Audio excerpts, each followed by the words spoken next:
ભાઈઓ અને બહેનો, મંડળી, પ્રભુ ઈસુ ખ્રિસ્તે પોતાના પ્રિય અને પરમ પ્રેરિત પિત્તરના ખડક ઉપર બાંધેલી જે ઇમારત તે મંડળી.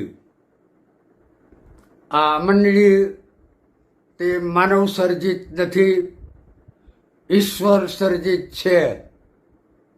અને મંડળી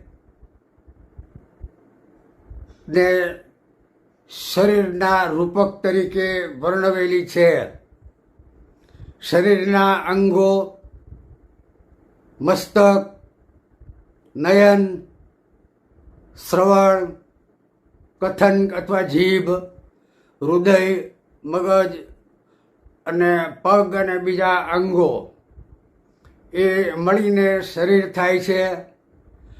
તેમ મંડળીના જુદા જુદા અંગો મળીને સભ્યો હોય કે આગેવાનો હોય, એ બધા મળીને જે સમુદાય બને છે તે મંડળી છે.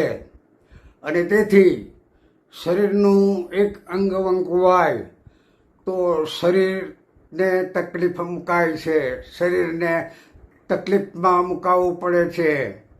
એમ મંડળીના પાળકથી માંડીને સેક્રેટરી, ખજાનચી અને સભ્યો, જુદી જુદી સમિતિના અને મંડળીના તમામ સભ્યો એમાંથી થોડાક આગા પાછા થાય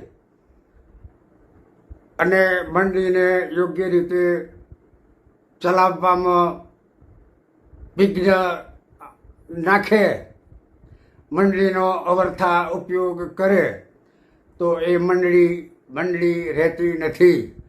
અને તેથી પ્રત્યેક સભ્યો તે શરીરના અંગોની માફક વર્તે એ અનિવાર્ય છે.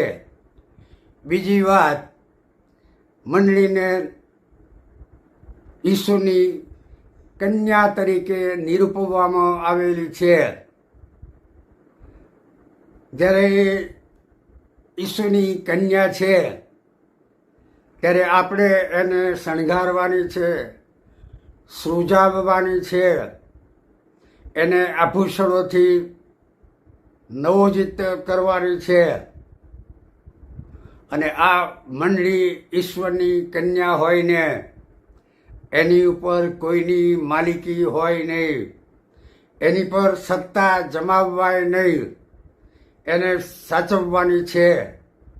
કે જ્યારે પ્રભુ ઈસુ ખ્રિસ્ત એને લેવા આવે ત્યારે એબ, ડાઘ અને કરચલી વિનાની સુંદર અને રૂપાળી મંડળીને આપણે ઈશ્વરના ચરણોમાં રજૂ શકીએ.